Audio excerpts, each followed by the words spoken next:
Welcome to the Cannabis Equipment News Podcast. Hi, I'm David Manti, and welcome to the Cannabis Equipment News Podcast. With me today is Mark Doherty, partner at Doherty Agriculture and advisor to DualDraft Integrated Airflow. Thank you very much for joining me today, Mark. Thanks so much for having me. It's a pleasure. All right, before we get started, if you could please make sure to like, share, and subscribe to the podcast. You could also help us out a lot by leaving the podcast a positive review. Finally, if you want to reach the podcast, you can reach me at david@cannabisequipmentnews.com. Well, I'd like to get started to learn a little bit about how you got into the cannabis industry. I mean, you've been in the industry more than a decade. How'd you start? Yeah, so I started out in 2010. I designed, built, and operated an indoor aquaponic farm. And we were in upstate New York. So we were growing lettuce and basil and tomatoes and, of course, fish because it was aquaponics. We took a 14,000 square foot former manufacturing facility and built an indoor ecosystem. We didn't know what the hell we were doing. We made every mistake you could make, every mistake known to man in controlled environment ag, we made it. But the cool thing was the system we built was awesome.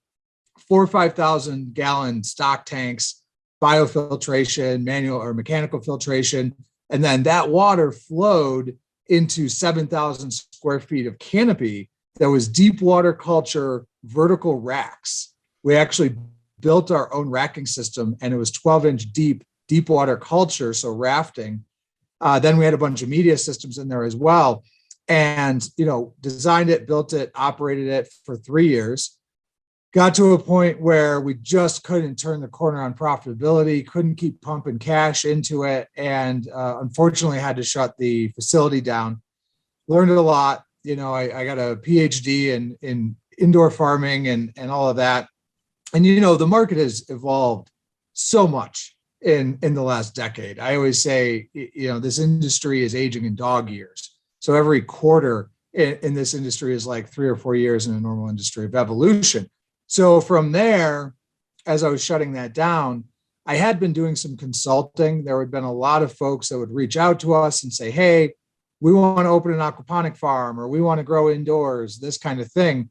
And so I'd started doing some consulting. I ended up going to work for a company in Canada that was looking to win a license in the MMPR, which was the original version of the medical program in Canada for cannabis when they moved away from like the caregiver model. And went to work for them as a consultant, did all their pro forma financials, did the phase one analysis on the project. And it was a really interesting story. So I made my presentation to them, and I said, at the conclusion, I was talking about the finances. I said, well, our estimate is that we need to raise $26 million for this project. And they thanked me very much. And afterwards, there was a husband and wife that were wealthy individuals up there. The wife took me to the side and she says, Mark, thank you so much for everything. We're going to terminate your contract. Huh. And I said, whoa, what did I do? And she says, we were told we could do this for $5 million. So you obviously don't know what you're talking about. And I said, thank you very much. And we parted ways. The interesting thing is that he really gave me this insight to the difference or the delta that exists between the folks who have capital and the risk tolerance to be in the cannabis space and in the indoor controlled environment ag space from an investment standpoint, and the realities of building, operating an indoor farm, almost regardless of crop type. And so from there, I did some more work with family offices who were seeking licensure in the United States in the cannabis markets. And then 5.5, almost 6 years ago now, I was recruited over to Urban Grow. I spent 5.5 years with Urban Grow, the last 2 years of which I spent as the executive vice president of operations. So over the course of all that, I've worked on, give or take 300 indoor projects, primarily for the cultivation of cannabis all over North America, and a few projects sprinkled in other areas, but primarily the US and Canada. So was that first venture, was that the Aquavita Farms? Aquavita, yeah. Aquavita Farms, exactly. And that was in upstate New York. It was in a little town called Sherrill, which was, we thought, ideal location because they have a municipal power co-op. And so you could buy, at that time, 10 years ago, power off of their grid for between 3 and 5 cents kilowatt hour, which is pretty low by most standards. it was a great town, great little town to be in. What, what did you learn from that experience that, made you persist in the industry? Oof, yeah, good one. So one of the things that I learned right away was that I was coming at it as an investor. I was coming at it as the general contractor. I was coming at it as someone who had spent almost a lifetime, ever since I was a kid, 12, 13 years old, working in the restaurant business.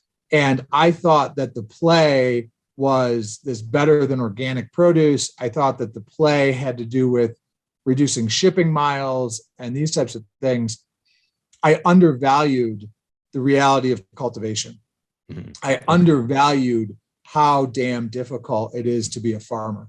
Mm. And it's hard work, even though, indoors we're fancy farmers, but we're farmers nonetheless. And so I undervalued that. And going in, that was probably the Achilles heel from almost day one. Once I got in and started working the business hands-on, doing the planting, doing the harvesting, figuring out crop rotations, figuring out why things weren't surviving or thriving, learning the Doherty ag side of it, I started to really appreciate that. And that's, I think, what drives me today, is that I love indoor ag, and it's fun. It's exciting. I think that there is a future for it in food production. One of the things that's exciting about cannabis is that because of the value of the crop and the investment people are willing to make due to that valuation, we're able to play with the best technology. We're able to really go to that bleeding edge of technology and deploy that at scale, see how it works and refine it. My hope and dream is that pushes its way into the food side of the process. And we're already seeing that, right? LED lights is a great example, where then we're able to actually grow food crops, at scale for a price point that makes sense in the general market and does have a positive impact on worldwide, access to food and nutrition. Well, that experience, it sounds like a lot of experiences that you've heard in the cannabis industry before. Does that give you a little extra credibility when you're working with clients, just saying, hey, I've tried this, and if you'd like to fail where I failed, you're welcome to it? I think on some level it does, right? Those clients who take the time to get to know exactly who they're working with. When I was with Urban Grow, I was oftentimes in the background. The more I escalated in rank in the company, when I went from a director to a vice president to an executive vice president, I was further removed from the day-to-day interactions with most of our clients. And that's just the nature of moving your way through any organization. It's not a bad thing. It's just how it is. So I think I missed a lot of that, which is one of the reasons why, I moved on after 5.5 years back in September, was so that I could get closer to the end user, to the farmer, and be able to deliver that experience, and, alternatively, I would say that very often you try to say, hey, the way you're setting up your HVAC system, when I do the back of the napkin math, it doesn't actually work. Or, geez, I've seen that lighting pattern before, and here's the downside to that. Are you factoring that in? Sometimes people listen and sometimes they don't. I think it depends on where you catch somebody in the life cycle of their project. If they're pretty far down the road, they've already ordered their lights, trying to tell them that the lighting pattern may be insufficient for their goals is going to probably fall on deaf ears. Is that desire to be a little bit more customer facing what brings you to DualDraft? So one of the things for sure, I'm getting the opportunity in advising DualDraft to work directly with end users and try to solve for a pretty unique situation or a pretty unique set of circumstances, right? So in vertical farming, when we start using racks to grow plants, 2 levels, 3 levels, 4 levels, whatever that may be, we're creating microclimates. And that's one of the biggest issues we see growers deploying these systems dealing with, right? It's supposed to be 78 degrees in for an ideal crop yield and performance, or at least that's what we've identified for our crop. And in section 1A, it's a perfect 78 degrees with the lights on. But in section B16, it's 84 degrees. Mm-hmm. And so that's when we talk about microclimates, that's the issue. And so we get yield issues, we get pest pressure, we get mold and microbial issues, we see reduced quality, things like that. So being able to work with DualDraft is what I thought was really interesting about their solution, is that it solves a real problem that modern farms are having and experiencing. So it allowed me to be right on the front lines with that. How is DualDraft, solving some of these traditional problems that you run into with racking systems? Yeah. So one of the interesting thing that they did was they took the concept of moving air through these systems and delivering air to the plants, and they integrated the airflow into the trays themselves.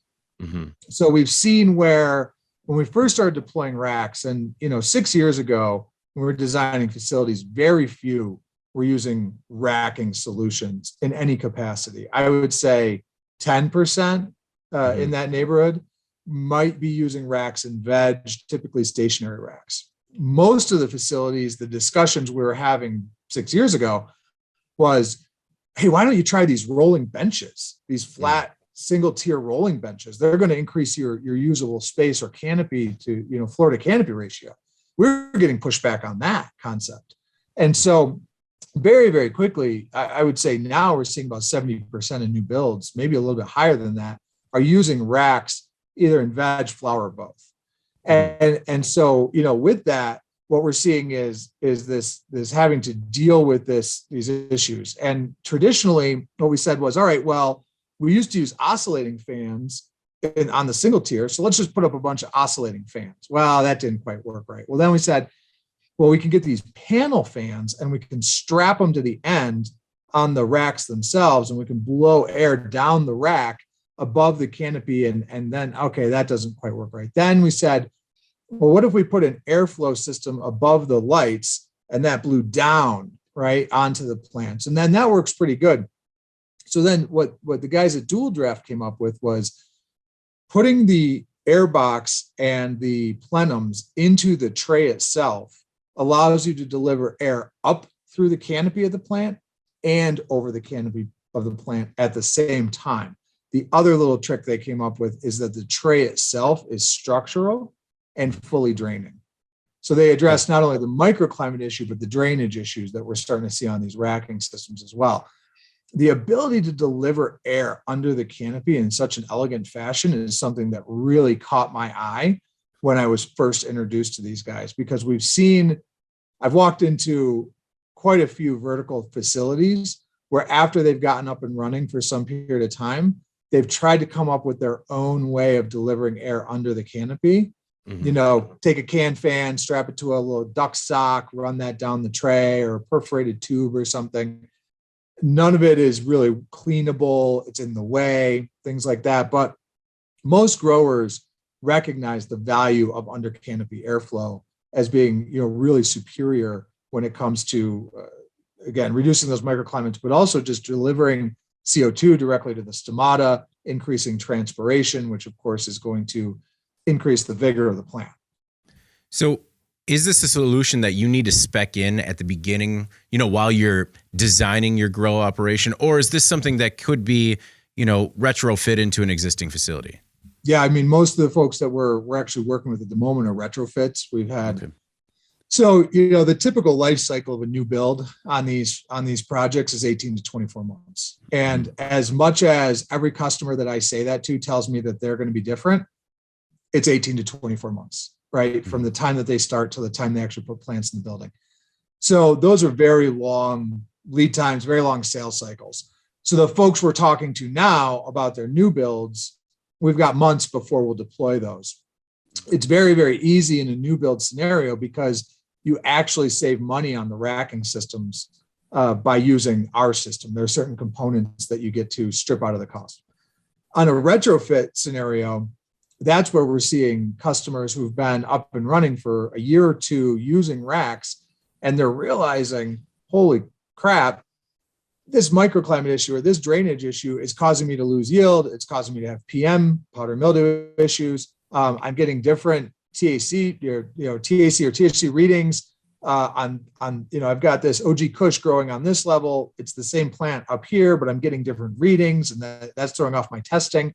And so they're realizing the loss in value that they're seeing. So they're really interested in this solution and bringing it as a retrofit.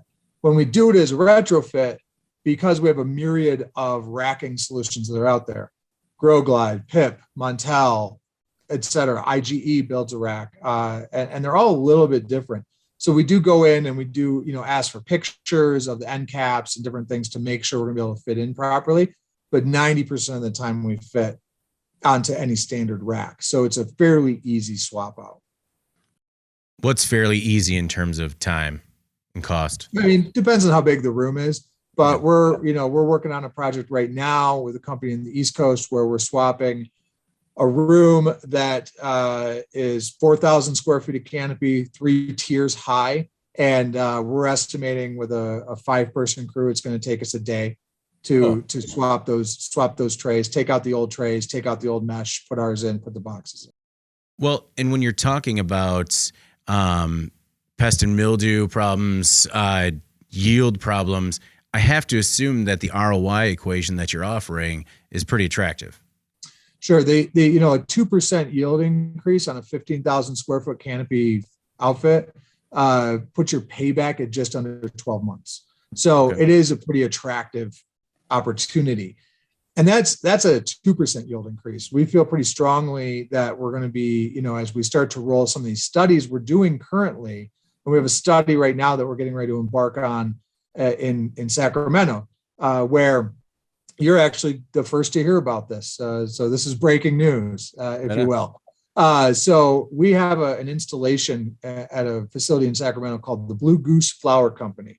And at the Blue Goose Flower Company, we installed 3 of their flower rooms. They have 5 total.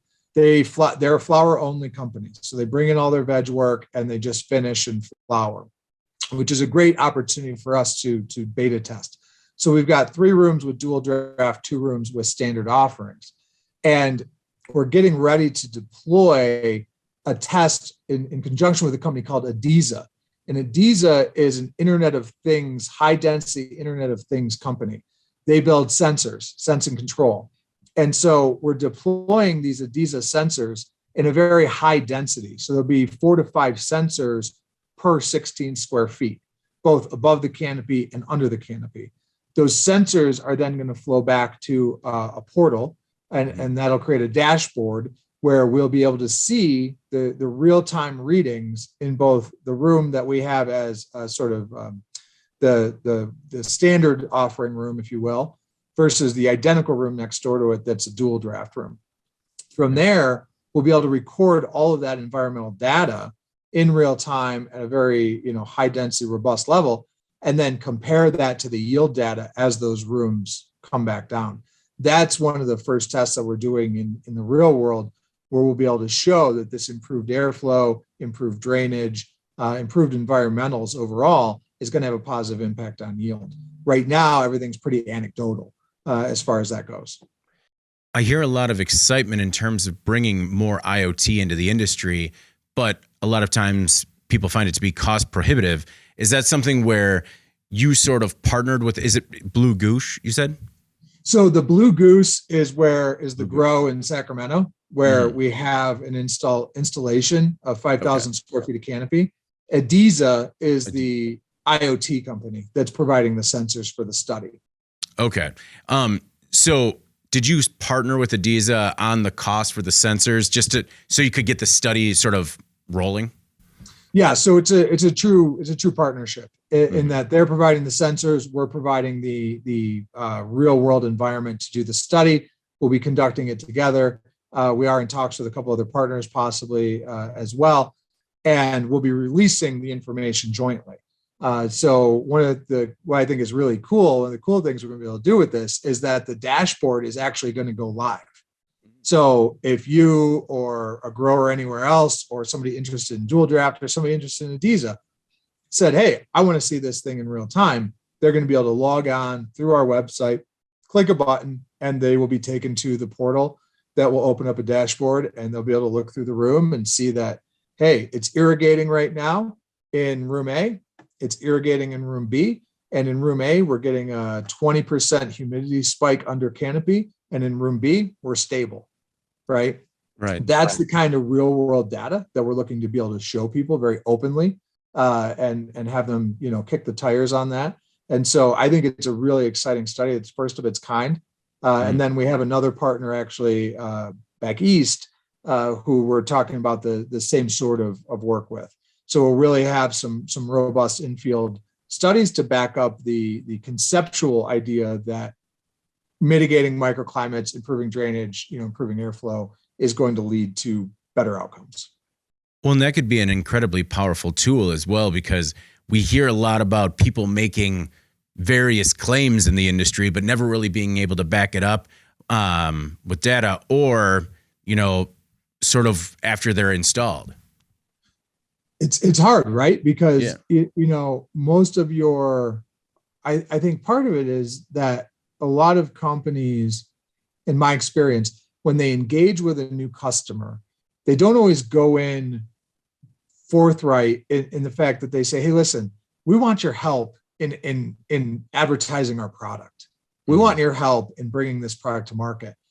So I think the first thing that we've done as a company, and I've advised DualDraft on, is, hey, if we have a partner that we want them to be a beta test site for, and we want access, one, we got to give them something for them doing that, for them opening themselves up like that. And two, we've just got to be honest about it, at the beginning of the conversation. I think the other piece of it is that certainly in the cannabis industry, and this is something that's really interesting, because when I first started out in controlled environment ag, I went around, I was in upstate New York at the time, and I went around and I met with anybody that would talk to me that was growing in greenhouses or outdoor. I talked to cattle farmers. I talked to literally anybody in the agricultural space that would give me the time of day. Everybody did. Everybody that was growing lettuce, and the guy growing tomatoes, and the professors at Cornell, and the professors at SUNY Cobleskill, they all gave me lots and lots of time, right? Told me answers to any question I had. It's very open in that side of the world. In the cannabis space, it tends to be very closed off. It tends to be, well, if I figured something out, it cost me X million dollars to figure out that solution. So I'm not going to just openly share it with you. I'm not saying that's right, wrong, or either way. It just is. And so a lot of times when people, initially get engaged with some new tech, I was speaking with somebody the other day that had new tech around water.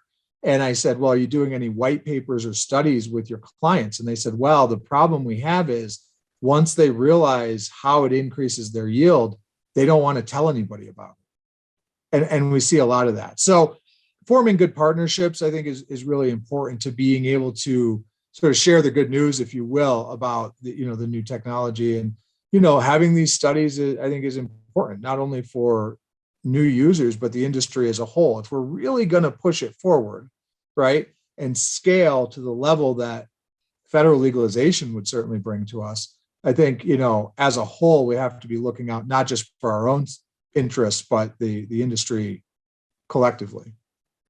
How was DualDraft? How was the system created? Do you know the story from the napkin sketch through manufacturing, and what was the genesis? It's pretty interesting. So the gentleman there's a gentleman in California, Greg Pinella, and he owns a family business called Stokes Ladders. Third generation owner of Stokes Ladders. They manufacture ladders for the soft fruit industry. So all the pears and plums and peaches and everything, those get picked from trees by hand, and you have to climb a ladder to do it. That's their business. His brother-in-law owns the Blue Goose. His brother-in-law came to him a few years ago and said, I want to put racks in my facility, my new facility I'm building in Sacramento. I'm having a hard time with the seismic ratings. Could you guys engineer a racking system and provide that for us? And so they did. They built 2 rooms with racks, rolling racks. They're gorgeous. They work great.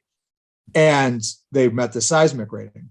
Well, Greg enlisted the help of his friend Lee Zaleski, who's an engineer, to help accomplish this. They go back in 6 months later, so a few harvests in. They said, hey, guys, how do we do with the racks? They said, the racks are great, but the air system we bought sucks, and so do the trays. They said, well, what's the matter with the air system in the trays? I said, trays don't drain fully. We get wet spots and the air system doesn't blow enough air. Okay. So then that got their engineer mechanical brain swirling. And they said, well, why don't we integrate it into the tray, make the tray fully draining? Okay. Solves that problem. And then what if we were able to deliver air omnidirectional, right? We're able to deliver air up through the canopy and over the canopy at the same time because of this difference in how we're engineering the solution. So they went ahead with that. They pursued that. When I got introduced to them, it was actually through a mutual friend in the industry, a fellow named Vern Davis, who is with a company called Protus Global. And Vern actually has a great podcast as well. If you've ever heard him or not, maybe listen to him. He's great.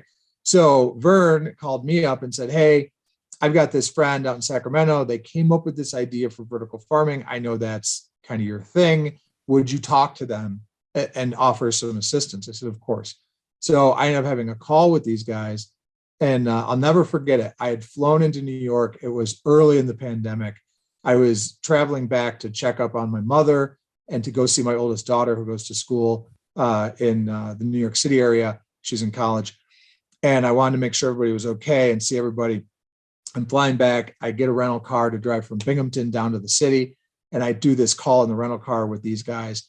And I thought, as soon as I heard what they were proposing, I was like, wow, this is a better mousetrap. And this solves real problems. And I love that. So that's how we all got involved. At the time they had a prototype. We started kicking the tires on the prototype, developed it into a manufactured product. And, one of the cool things is that Lee, who's our CTO, he continues to refine and just get better. So every production run we do on the trays, on the fans, on everything, we're just getting better and better. It is a patented solution as well. We hold the patent on the delivery methodology under the canopy like that through trays, which is really neat as well. And we're looking at other ways of bringing, leveraging that patent for other methodologies, cultivation methodologies, and crop types. I mean, just get out of the way when you give an engineer some sort of problem to solve. Well, exactly, because they'll solve it and then they'll solve it again and again and again and again, right? Oh yeah. It's always been interesting. I had a partner at Aquavita who was an engineer, and I would say, hey, this biofilter isn't working right. And I'd, leave that night from the farm. I'd come back the next morning and he'd have the whole thing taken apart, and he'd been there all night long working on it. And then he'd get it all put back together. And as soon as he'd get it put back together, he'd say, but wait, I can do it better. So they're always iterating and always finding new inventive ways to solve problems, which is one of the reasons why it's wonderful to have them on the team. Does it take any structural changes or changes to the HVAC or electrical system if somebody's looking to install this system? So from an electrical standpoint, typically we're going to actually have less of an amp draw using our system than, say, a panel fan system, or an oscillating system, more of those traditional standalone fan systems. We're going to really reduce the number of plugs and the number of amps that are being drawn on the circuits, and therefore the number of circuits required. So there is an advantage there. When you compare it to like a vertical air systems by PIP, something like that, it can be very similar on the electrical consumption side of things. However, we would argue that, our system, given that we have the ability to deliver air two directions, we're actually more efficient in that regard. From a structural standpoint of the racks, if you're using a racking system that utilizes the metal mesh or some type of metal tray under your plastic tray system, that goes away. So it's actually a cost savings on the rack system. So we take out fans, we take out the trays themselves, we take out any mesh support, and we just leave the cross members. So there's no reinforcement necessary. Our trays are structural by the nature that they are designed. So the ridges that elevate the plants out of the water drainage system create a structural nature to the tray, which is pretty cool. So can you tell me a little bit about, are the trays angled, or how do the trays prevent water pooling? And then could you tell me a little bit about the different omnidirectional airflow as well? Yeah. So the way that the trays prevent that is that when you look at the trays, and there's ridges that run the width wise of the tray. And the plants are actually sitting on top of those ridges.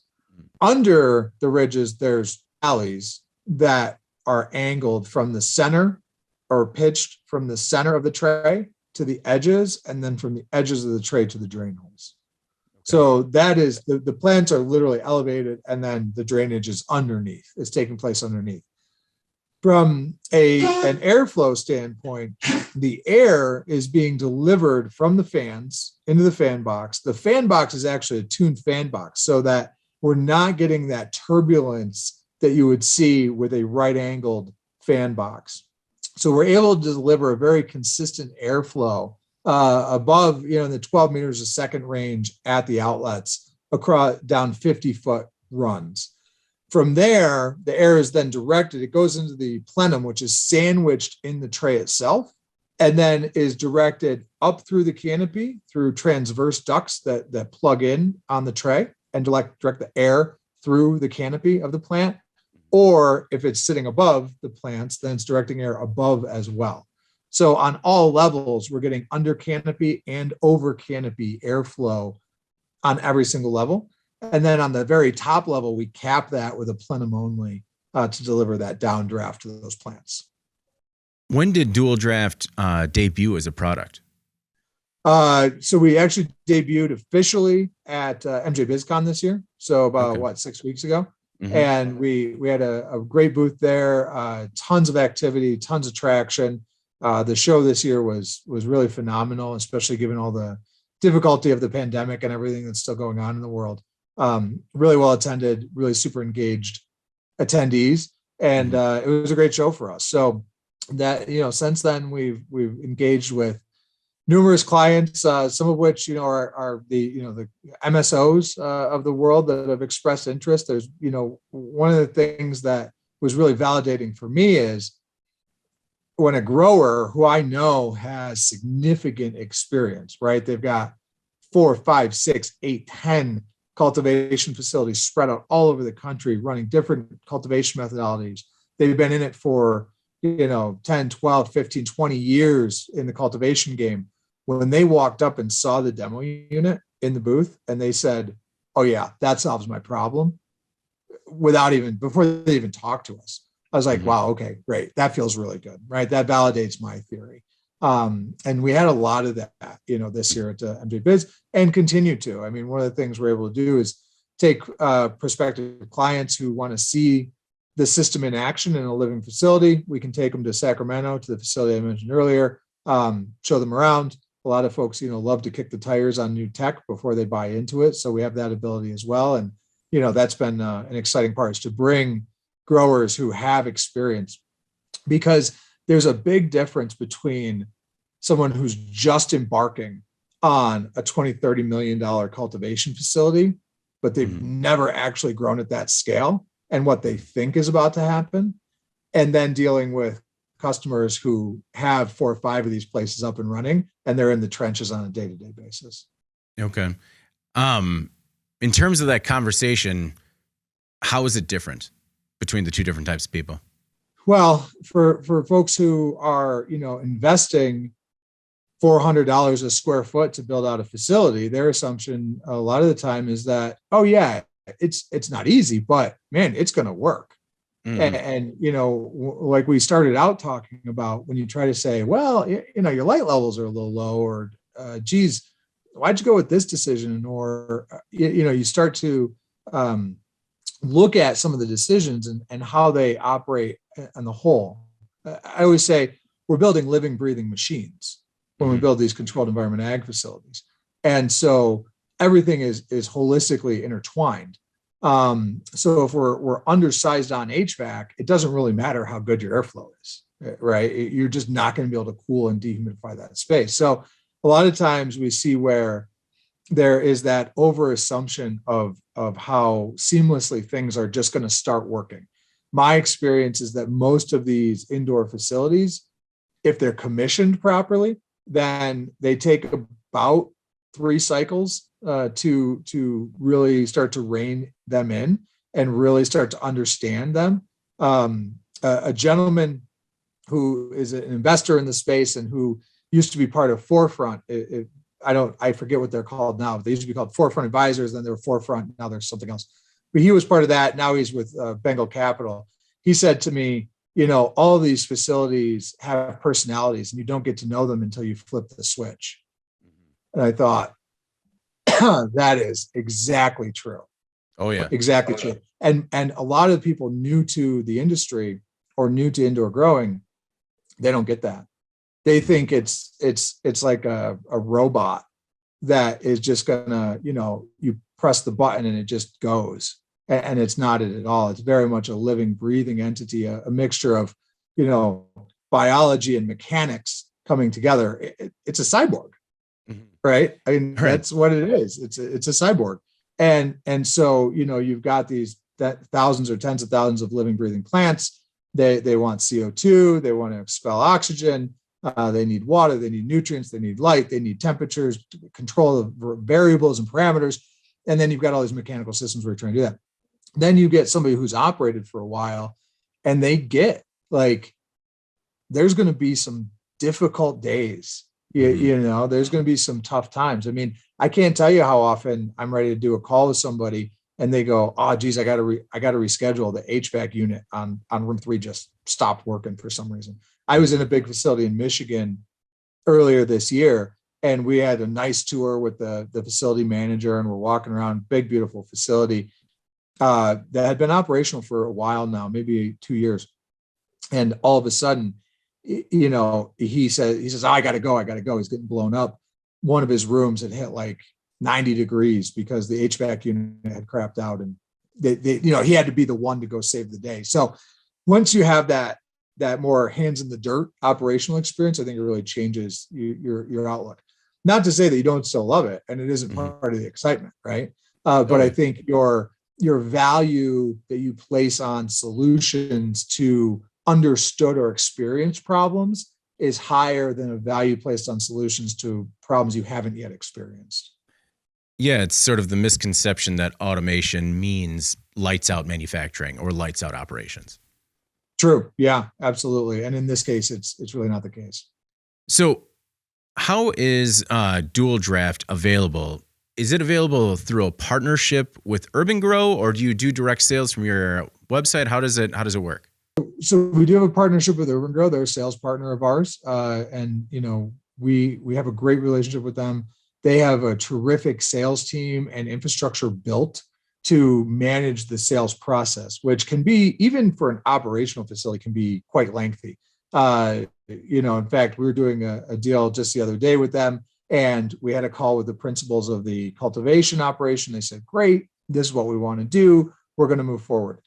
4 hours later, I get an email from the sales rep saying, oh, they've got more questions. No problem. Get them the questions. Okay, they're going to sign later today. Day ends, next morning, another email. Oh, you know what? Now they're worried about lead times, and can we re-verify the lead times? So there's always this need for a liaison that understands the requirements, that understands how things are going to integrate to your facility, that understands the pitfalls. And Urban Grow offers a great team to be able to support that. Did you sort of have that in your back pocket when you moved or when you started working with DualDraft, or was it something that came up and you're like, hey, you need sales staff, you need it quickly, I know where you could find some? Yeah, I mean, the relationship existed prior to my departure. The agreement for the relationship existed prior. So, I had originally been working with DualDraft as a product to bring out through Urban Grow when I was with Urban Grow. And then, when I left Urban Grow, I'm very close with Brad Natras, who's the CEO of Urban Grow. He's become a friend and mentor to me over the last 5.5, 6 years. And so as we were leaving, one of the things we agreed on as we parted ways was that I care about his success and his company's success, Urban Grow's success. He cares about mine, and certainly have the backing of them. And so we decided that this was a continually mutually beneficial relationship with DualDraft. DualDraft is owned by Integrated Hydro Solutions, which has a strong belief in sourcing and manufacturing in the U.S. You were talking about customers with questions about lead times. Has that been an issue at all with some of the supply chain hiccups or problems that we've seen across the industry? Yeah, anybody that tells you that supply chain isn't an issue right now either doesn't know what they're talking about or they're full of it. It's a major issue, Yeah. and it's just getting worse. I read an article the other day that said 90% of the ships leaving China have turned off their trackers. Something to do with a new Chinese law about data and privacy. But those trackers are actually, when you pull your number, when you pull a pro number on a shipment, the way that number works and the portal it goes into, they're pinging that ship to see where it is. And they go, oh, it's in the middle of the whatever sea, therefore it'll be here in 3 weeks. So with all those trackers shut down, that's actually another wrinkle in an already very complicated procurement, shipping, logistics, nightmare that we're in right now. That being said, we had started to leverage at the end of last year inventory based on projected sales of this year. So right now, our longest lead time item that we wait to order when we order on our end, once an order comes in, it's about 6 to 8 weeks, which is not that bad given where a lot of other things are. There's a lot of manufacturers right now that are running 22-week lead times. Mm-hmm. Do you find, does it add an additional layer of difficulty to maintain that commitment to U.S. based products? Is that, does that kind of present any challenges? I would say that it more than likely presents some challenges around cost. However, I will say this too. So at one point I was purchasing a lot of lighting fixtures direct from a manufacturer in China. And we were bringing in a container for $8,000 a container from China to direct to us in Colorado. Now that same container, I think, is in the $20K range. Mm-hmm. So, am I really buying a cheaper fixture at that point? You'd have to do the math on that. But I think that is actually making the price in the US somewhat more competitive because you're cutting so much of the shipping cost out that has just gone through the roof. The other thing is that we've started working with manufacturers in the US that many of whom we met and had meetings with in Vegas at MJBizCon just recently, where they're able to bring our cost of production down pretty significantly. And then we're passing that savings on to our end users, bringing down our MSRP. So we do have, competitive, good manufacturers in the US that are ready and willing to supply products at a reasonable price. I've worked with a number of them, both here in Colorado and throughout the US. So we look to partner with those folks that can, offer us and our end user a financial benefit while maintaining a very high quality of production. So, IHS, Integrated Hydro, is veteran owned. Greg Pinella, did serve as a Marine and was deployed. He is a staunch believer in manufacturing in the U.S. Right, his other company, Stokes, manufactures in the U.S. as well, and so that's something that I can certainly get behind and want to support. And again, we just look for partners who can help us meet that goal. In terms of partners, you mean looking for other contract manufacturing partners? Absolutely. So, if we can find a contract manufacturer that can build the boxes for us, for instance, that's one we're working on right now. And they come in and they'll 30% less and it's still the same high quality. And maybe they even come up with one of the things that's really cool, right? When you start dealing with some of these other manufacturers is they have different ideas of how stuff goes together. And so they might look at your box that you put together and say, geez, guys, why'd you weld it like that? If we weld it like this, the edges are smooth. And that takes one step out of the process, right? Then we can just go right to paint from welding or, these kinds of things. So those are the types of discussions we're having is with those groups and certainly, those that can do the molds for us and like that, Are you looking for manufacturers in any particular regions or kind of anywhere throughout the U.S.? Like, are you trying to be strategic in terms of where they're placed? At the moment, I wouldn't say that we are. I mean, we've had some early discussions with manufacturers in Illinois, for instance. The example I used about the welding in the boxes is actually a company out of Nevada. And of course, I'm based in Colorado. The actual final assembly point is in Kelseyville, California. So, right now, as we develop, we have, like I said, we have a lot of inventory in stock, but as we're moving through and getting ready to order more inventory, we're open to discussions with just finding the right partner for the company. Well, it seems like that's one of the biggest transitions right now is everyone is going from that just-in-time manufacturing model to we need to have it in a warehouse or on a shelf. Just in time worked kind of for a while, right? I mean, I think that what's really super interesting is that we went before the pandemic happened, we were already a culture of I want what I want, and I want it now. Mm-hmm. Right? I want to go on Amazon Prime and order a toothbrush and it gets delivered to me in 2 days, right? Well, now if it doesn't get delivered to you that afternoon, you're upset, right? Generally speaking, there seems to be that. And so we definitely see that in building these facilities where I would tell customers, listen, factor your longest lead time item, add 4 weeks to that, and that's where you got to start. That's where you got to start, right? And all too often we would see grows that were getting built out, and then they'd say, "Oh, geez, we have to order benching," right? We'd say, "Okay, benching is 18 weeks out." Oh, it can't be that. It is. I mean, it is what it is, right? Yeah. Like I can't change the lead time on steel, aluminum, right? We have shortages of these products. And so, those companies that can hold inventory, that can afford to hold inventory, because obviously there's a carrying cost to that, then I think they will have an advantage in the marketplace. You mentioned the pandemic. Obviously, that's on everyone's mind.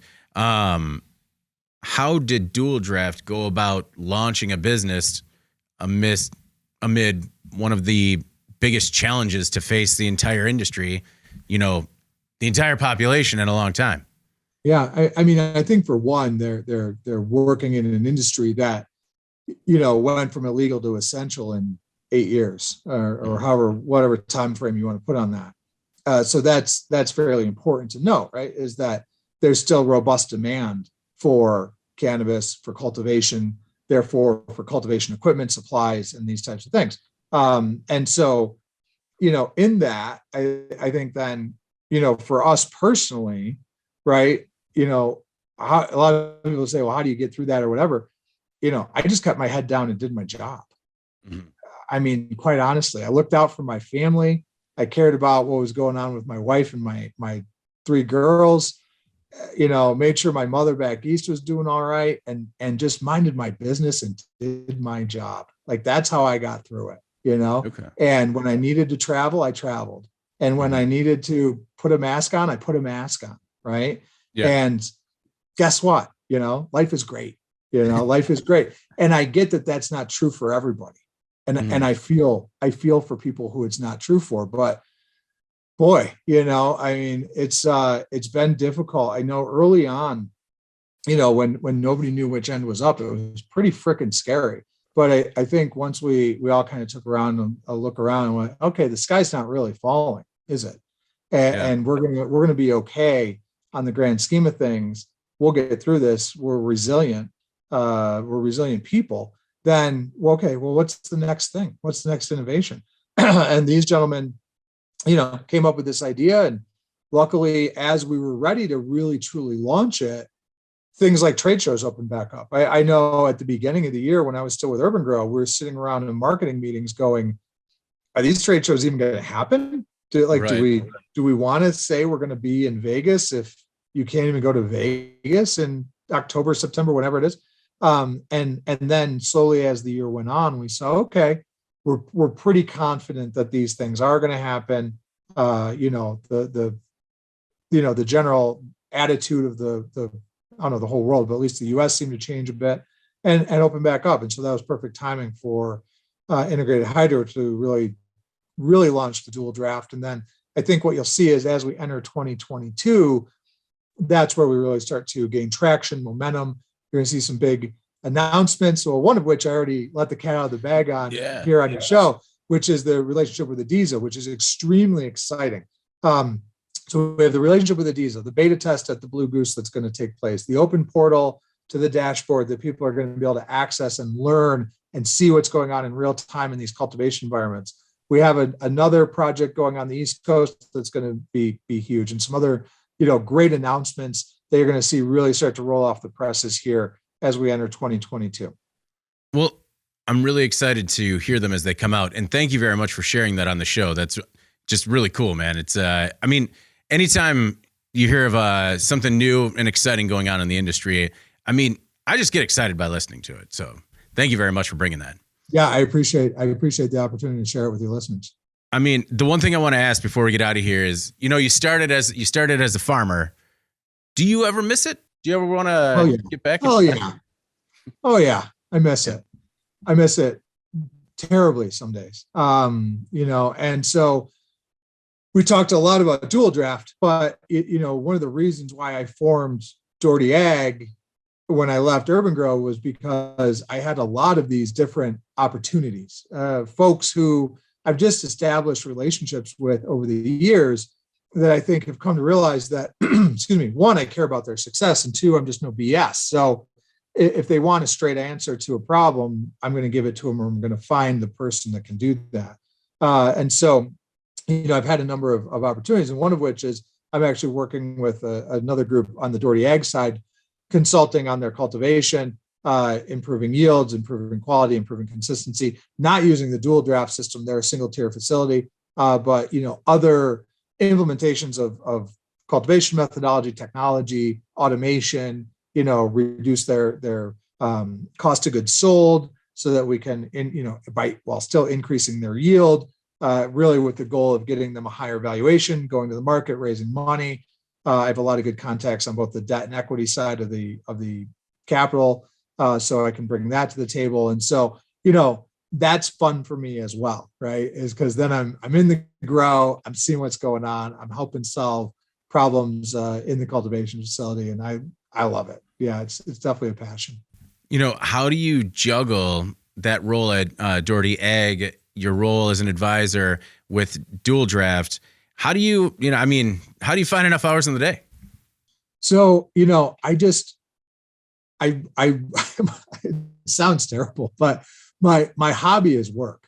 So I work 80 plus hours a week, just how I'm built. And, that's whether I'm, given 40 hours over here and the other 40 hours over here, it seems to work out. So finding the time is not really, an issue for me. It's because I'm going to be working on one project or another for that period of time. I always say, like, I'm either with my family or I'm working. Those are really the two things I love to do. Hopefully we're going to get some snow here in Colorado. I don't know if you know this, but we don't have any snow. It is December, and so that's kind of bumming some of us out. Hopefully we get some snow soon, and I'll get out and get some skiing going on. But again, with my family, and then when I'm not doing those things, I'm working. Well, hoping for snow so you get a little bit of recreation in there. Absolutely, yeah.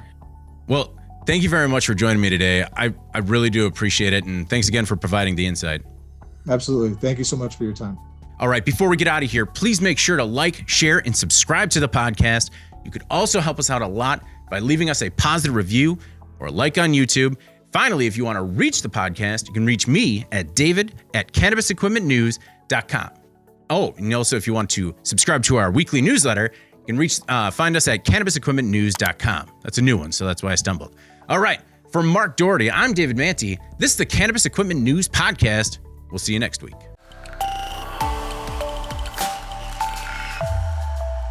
Thank you for listening to the Cannabis Equipment News Podcast.